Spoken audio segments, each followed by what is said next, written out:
Bom dia aí, pessoal do nono ano. Hoje a gente vai dar continuidade aqui no nosso assunto, período entre guerras, tá? Basicamente a gente vai falar sobre a crise de 1929. Vamos entender o que foi esse período. Para exemplificar, para você ter mais ou menos uma ideia, um embasamento sobre o que a gente vai tratar nesse assunto, você tem aqui uma fila nos Estados Unidos, pessoal aí em alguns casos para doação de alimentos, e aqui do lado, né, o dólar americano e a figura aí meio que espantada, né, meio que desesperada, e vai ser basicamente isso que vai acontecer de fato, tá? Para a gente entender, a gente precisa conhecer aí as principais características da economia dos Estados Unidos depois da Primeira Guerra e como os Estados Unidos conseguiu se transformar em uma grande potência logo após a Primeira Guerra Mundial. Então, olha só, depois da Primeira Guerra Mundial você tem esse seguinte cenário: a Europa, gente, ela estava arrasada. Quando a gente fala arrasada, a gente está falando de indústrias destruídas, a gente está falando de agricultura que não funciona, a gente está falando de medicamentos que não são produzidos, ou seja, a Europa basicamente, gente, a Europa tão industrializada antes da Primeira Guerra Mundial, ela agora vai passar a depender de quem forneça produtos industrializados. Lembrando que a guerra foi no continente europeu, então isso devastou as indústrias, devastou a área agrícola da Europa, tá? O grande país, então, aí, industrializado da época, que vai ser esse fornecedor de matéria-prima, fornecedor aí de produtos industrializados, fornecedor de remédios, fornecedor de como é que a gente fala? Inclusive de empréstimos, né? Inclusive de dinheiro, vai ser os Estados Unidos. É por isso que no início da década de 20 aí, os Estados Unidos vai ter um grande surto, um grande crescimento econômico, tá? Então vamos lá, os Estados Unidos passa a exportar e emprestar dinheiro para os países europeus. Isso aqui, gente, a gente põe países europeus, mas não eram só os países europeus, tá? Lembra? Os países da América que compravam produtos industrializados da Europa agora também vão comprar dos Estados Unidos, porque agora a Europa não está mais produzindo, tá? Então os Estados Unidos vão dominar o comércio industrial do mundo naquele período, tá? Os Estados Unidos vão vender para o mundo todo, todos os países basicamente vão depender de produtos norte-americanos, tá? Isso vai gerar uma ideia de produção em larga escala, ou seja, produzir em grande quantidade, tá? Essa produção em larga escala, essa economia crescendo muito, gera uma ideia de euforia, tá? Euforia econômica norte-americana, que leva à ideia de consumismo, a ideia de precisar estar consumindo, precisar estar comprando. E aí a gente vai ter algumas propagandas, né? Como por exemplo essa daqui.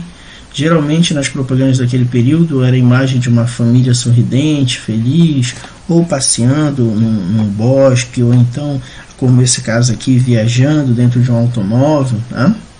Esses eram os símbolos da época, tá? Inclusive vai ter um nome para esse modo de viver norte-americano, né? Tá aqui, ó, o American Way of Life, né? O modo de vida, o estilo de vida norte-americano, esse estilo de vida capitalista, estilo de vida consumista que proporcionava às pessoas um sentimento de bem-estar. Era essa a propaganda da época, tá? Nesse período a gente vai ter aí o Ford, o Henry Ford, tá? Produzindo este automóvel espetacular aqui, tá? O Ford T, que é o primeiro automóvel que vai se popularizar nos Estados Unidos por causa da ideia do Ford aqui de criar uma linha de montagem. Antes, todo o trabalhador, se ele fabricava um carro, ele ia participar de todo o processo da fabricação. Henry Ford observou isso e pensou em uma outra maneira de organizar essa produção que fosse mais rápida e que pudesse baratear e popularizar o preço dos automóveis e aumentar a produção. Então ele pensou na linha de montagem, a divisão das tarefas, né? Então tinha uma esteira e aí ia passando na frente do trabalhador e ele deveria executar a sua função. Então agora um trabalhador não iria montar o carro por completo. Não, cada um ia fazer uma parte do serviço e ao final você teria como resultante o carro montadinho, tá? A gente já começa aí, gente, já quando a gente vai chegando próximo de 1925, assim, a gente já começa a ter ideia de um início de uma crise de superprodução. O que é uma superprodução? É quando você produz mais do que você está vendendo. Se você é um comerciante e você tem 20 clientes, então vamos supor que você aí venda algum alimento, você tem 20 clientes fiéis e certos todo dia. Então o máximo que você faz a mais aí é 25 refeições, né? Sobrariam 5 para caso viesse mais pessoas, você está preparado. Uma superprodução seria, por exemplo, você produzir o dobro, né? Se você só tem 20, você produz 40, e aí no outro dia você produz mais 40, então todo dia você vai tendo uma sobra aí de mais ou menos o dobro. Eu acho que é o momento que essa alimentação ela vai estragar se ela não for vendida, né? Se você não conseguir fazer isso. Então a crise de 29 ela foi uma crise de superprodução. Os Estados Unidos vendiam para o planeta inteiro, então eles se acostumaram a produzir e vender. Só que eles não se atentaram, até se atentaram, mas pensaram que o otimismo era tão alto que pensaram que a crise não ia chegar até eles. Eles não perceberam que com o passar dos anos, a Europa ela foi criando seu parque industrial novamente, ela foi reestruturando sua agricultura. Então, com o passar do tempo, a tendência é que cada vez mais os países europeus passassem a comprar menos produtos dos Estados Unidos. Porém, os industriais norte-americanos tinham uma economia baseada na ideia de liberalismo econômico, né, que nós já conversamos sobre isso. No liberalismo, a principal característica do liberalismo econômico é a não intervenção do Estado na economia. Então o Estado ele não vai regular a economia ela vai se regular, né, pela chamada mão invisível, que é a mão de mercado, que é a lei de oferta e de procura, né? Então o que vai ser produzido, o preço que vai ser vendido, isso daí o próprio mercado se regulariza na ideia de liberalismo econômico. Então por mais que o governo tivesse percebendo uma superprodução e percebendo que essa superprodução pode gerar uma crise econômica, ainda assim o governo não poderia intervir diretamente nesse processo. Então o que o governo ainda tentou fazer foi alguma conscientização para alertar os produtores sobre essa superprodução aqui. Tá? Muito estava sendo produzido, mas nem tudo isso que estava sendo produzido estava sendo vendido e estava acabando sendo estocado. Tá? Desse período é importante a gente conhecer também algumas outras características. A gente vai ter a lei seca aqui que vai vigorar de 1929, eu acho que está equivocada essa data, é 1920. Gente, aqui é 1920 até 1933. Tá erradinho esse negócio aqui. Deixa eu ver se eu consigo mudar aqui para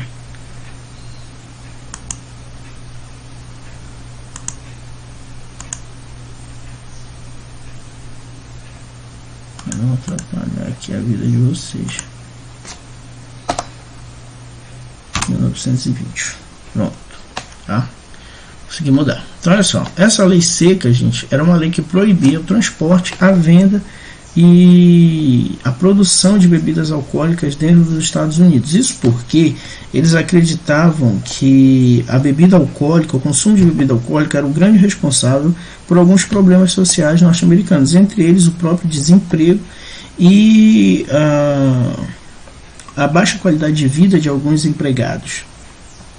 Então esse vício na bebida alcoólica, para alguns, para os que defendiam a lei seca, ele prejudicava a economia, prejudicava o cidadão de bem e tudo mais. Então por isso foi aprovada essa lei aí.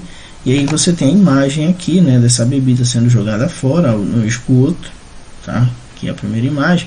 Porém, gente, as pessoas elas só fingiam que não estavam mais bebendo, a grande maioria. Aqui do lado você tem o que seria um café de fachada, né, que eram os bares clandestinos. Então, por mais que a lei proibisse, ainda assim as pessoas se reuniam para consumir bebidas alcoólicas, tá? E isso vai gerar um poder paralelo, que é o poder dos gangsters, né, que seriam aí a máfia norte-americana. Essa máfia que vai se responsabilizar por contrabandear, por produzir e por aí distribuir essas bebidas alcoólicas. Então a lei seca tinha um objetivo, mas ela acabou fortalecendo os gangsters norte-americanos, tá? O rapazinho dizia para a família dele que ele ia trabalhar, ia tomar um café antes, e aqui ele enchia, né? Enchia a garrafa de cerveja. Aqui do lado você tem o grupo Ku Klux Klan, tá? Um grupo racista e xenófobo, tá?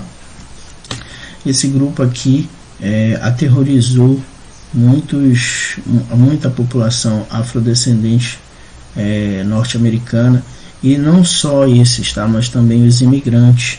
Eles eram contra tudo que não fosse genuinamente norte-americano, tudo que não tivesse os valores fundamentados no que para eles era a cultura pura dos Estados Unidos, tá? A gente vai ter atentados aqui, assassinatos, e até hoje você tem esse movimento, ainda existe, tá? Você tem lideranças desse movimento até os nossos dias. Para finalizar, gente, tem um exercício para vocês aí na página 55, tá? E depois você faz a questão 1 e 2 da página 67. Então você pega o seu livro aí, na página 55 tem algumas questões, você resolve, e depois você vai para a página 67 e de lá você vai resolver só a primeira e a segunda questão.